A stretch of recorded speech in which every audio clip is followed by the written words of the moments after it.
December 10, 2025. The city of Manila pulses with life as dusk falls, its skyline glowing against the encroaching night. But beneath the surface, a quiet unease lingers, woven into the fabric of daily existence. The sun sets over Manila Bay, painting the water in gold and crimson. Yet, this beauty is deceiving, a fragile mask over a growing storm. Just beyond the shimmering horizon, a silent flotilla of gray-hulled ships sits anchored offshore. These are not ordinary vessels, but a foreign maritime militia, their presence a daily reminder of simmering tensions that refuse to fade. These ships aren't visitors or passing traders. They are a quiet, persistent assertion of control over waters the Philippines has called its own for generations. Their flags flutter in the sea breeze, a subtle but unmistakable challenge. Along Roxas Boulevard, life continues. Vendors sell snacks, children play, couples stroll. But every so often eyes drift toward the bay, searching the horizon with a mix of curiosity and anxiety. The presence of those ships is impossible to ignore. For Manileños, those distant gray silhouettes are more than just ships. They are a direct challenge to the nation's sovereignty, a constant reminder that their home is under watchful eyes, not their own. In coffee shops and bustling markets, conversations are tinged with concern. News reports about the maritime standoff play on radios and TVs, fueling debates and worries. The shadow of those vessels looms over daily life, shaping the mood of the city. Diplomacy has been tried, and protests have filled the streets, yet the ships remain, unmoved and unyielding. A message that might, not law, now rules these waters. The Philippine Navy and Coast Guard, brave and determined, patrol the bay, but their ships are dwarfed by the foreign flotilla, their efforts valiant but outmatched. The imbalance is stark, and the risk of escalation is ever present. This ongoing tension has forced a profound shift in national thinking. In homes, offices, and government halls, the question is no longer if action is needed but what form it should take. The government and the public now stand united in a new resolve. Words and negotiations once trusted are no longer enough. The nation demands more than promises. It demands protection. To safeguard its future, the Philippines is investing in real capability. Training intensifies, new equipment arrives, and the focus shifts to deterrence, not just diplomacy.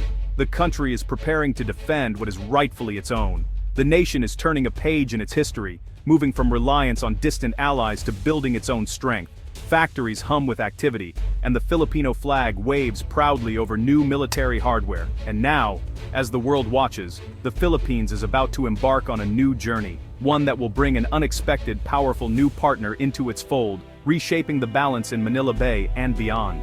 The standoff in the West Philippine Sea isn't just about politics or territorial lines. It's deeply personal for thousands of Filipinos whose lives are tied to these waters. Every day the conflict seeps into the routines and dreams of coastal communities, turning what was once a source of hope into a zone of anxiety and risk. For fishermen like Roberto Santos, heading out to sea is no longer just a way to provide for their families. It has become an act of defiance, a daily gamble with their safety. The uncertainty of whether they'll return with a catch or even return at all weighs heavily on their minds. Stories of being chased by foreign vessels, blocked from traditional fishing grounds, and coming home with empty nets are now heartbreakingly common along the coast. Each encounter chips away at their sense of security and belonging.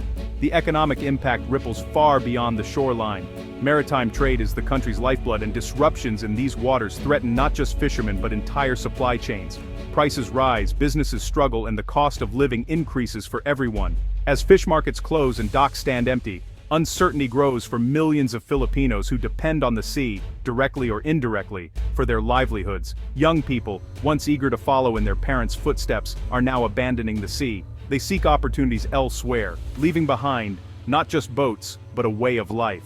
With each new generation that turns away, centuries of tradition, knowledge, and pride are at risk of fading into memory. The loss is not just economic, but cultural and emotional. The psychological toll runs deep. Every confrontation, every story of loss, chips away at national morale and the collective spirit of coastal communities. Anxiety and frustration are constant companions. Yet, in the face of adversity, a sense of vulnerability has sparked unity. Filipinos from all walks of life are coming together, demanding action and standing in solidarity with those most affected. From fishermen to office workers, from rural villages to bustling cities, the call is clear and urgent. the Philippines must stand its ground, protect its people, and defend its future. Protecting livelihoods and dignity now means building real strength, through unity, resilience, and unwavering resolve to safeguard both heritage and hope for generations to come. For years, Philippine policy relied on diplomacy and international law. The 2016 tribunal ruling affirmed its rights, but reality on the water didn't change. Legal victories meant little without power to enforce them. Manila shifted focus from what others should do to what it could do itself. The search began for a partner, not just a protector, but an enabler. The goal: build a credible, modern defense force, not just buy old equipment. The armed forces needed a leap: supersonic fighters, modern submarines, real deterrence. Supersonic fighters, modern submarines, real deterrence.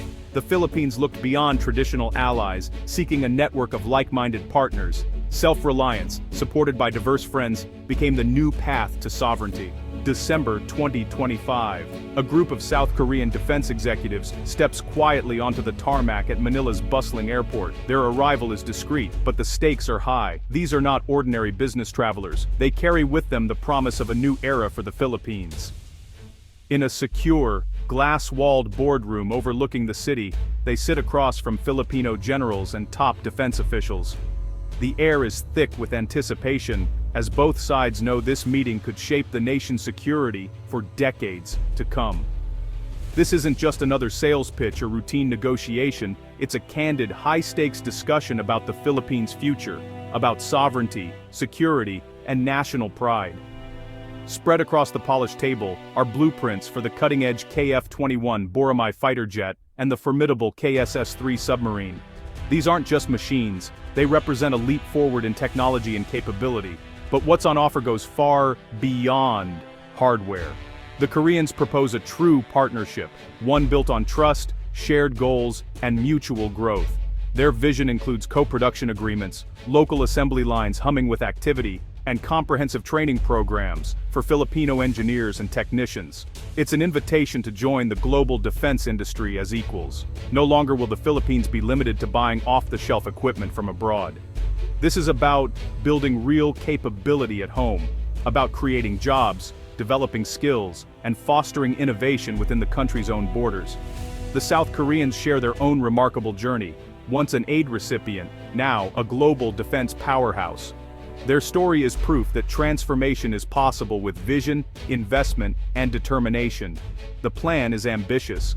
Filipino teams will train in Korea, learning from the best, before returning home to assemble advanced jets and submarines in the revitalized shipyards and hangars of Subic Bay. The Philippine flag will not only fly on the tail of new aircraft, but will be proudly displayed on the factories and workshops where they are built, symbols of national achievement and pride. This is more than a business deal, it's empowerment, a bold step from dependency toward true self-reliance, where Filipino hands and minds shape the nation's defense. Filipino officials envision a future where their country doesn't just purchase defense equipment, but designs, builds, and maintains it, creating a legacy for generations to come. This partnership promises more than transactions. It offers transformation, a chance for the Philippines to stand tall, confident, and capable on the world stage. At the heart of the Korean proposal, true technology transfer. Filipinos won't just maintain equipment, they'll learn to build and innovate. Plans include sharing schematics, software, and manufacturing know-how. Subic Bay and Clark Air Base will become hubs for shipbuilding and jet assembly. Thousands of high-skilled jobs in a new defense industry will revitalize the economy. Young engineers will train in Korea, returning with hands-on expertise. The goal: break the cycle of dependency and create a self-sustaining defense sector. The Philippines is shifting from consumer to creator, master of its own defense destiny.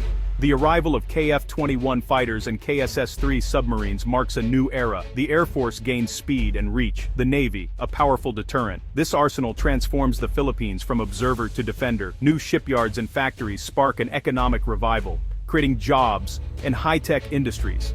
Local companies and skilled workers fuel a new manufacturing ecosystem. National pride surges as Filipinos build their own advanced platforms. Morale rises in the armed forces. Fishermen and diplomats feel new confidence. The partnership is about more than weapons, it's about building a nation's confidence. The Philippines is no longer just a recipient, but a builder of its own future. The Philippines-South Korea partnership is reshaping Southeast Asia. Neighbors like Vietnam and Indonesia see a new model, self-reliance through partnership. This approach offers an alternative to dependence on great powers. A network security system emerges, nations building and linking their own capabilities. It's not about military blocs, but about collective resilience and upholding international law. The Philippine example could inspire regional co-production and shared defense industries. A stronger, more unified ASEAN can negotiate with confidence, not fear. The alliance is a catalyst for a balanced, multipolar security order. Southeast Asia is charting its own course, together. The path to self-reliance is ambitious and costly. Advanced jets and submarines require billions, tough choices, and public support. Building a defense industry from scratch means overcoming steep learning curves and setbacks. Developing supply chains, quality control, and skilled workers will take years. Diplomatically, Manila must reassure neighbors and manage tensions with China. The buildup is defensive, not provocative, but perceptions matter. Success depends on long-term commitment, unity, and resilience.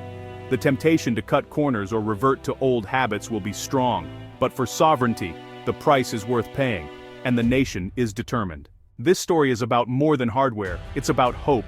Young engineers now dream of building, not just working abroad. Officials speak of deterrence as a real, achievable goal. Filipino workers in Subic and Clark are turning blueprints into reality. Each rivet and circuit is an act of nation building. The journey to self-reliance sends a message. Dependency isn't destiny. The Philippines is proving a middle power can shape its own fate. The gray ships still linger, but they no longer define the horizon. A new vision is taking shape. One of strength, confidence, and control. The Filipino shield is being forged, inspiring a region to do the same. Piece by piece, the nation is building its own future, with skill, courage, and spirit.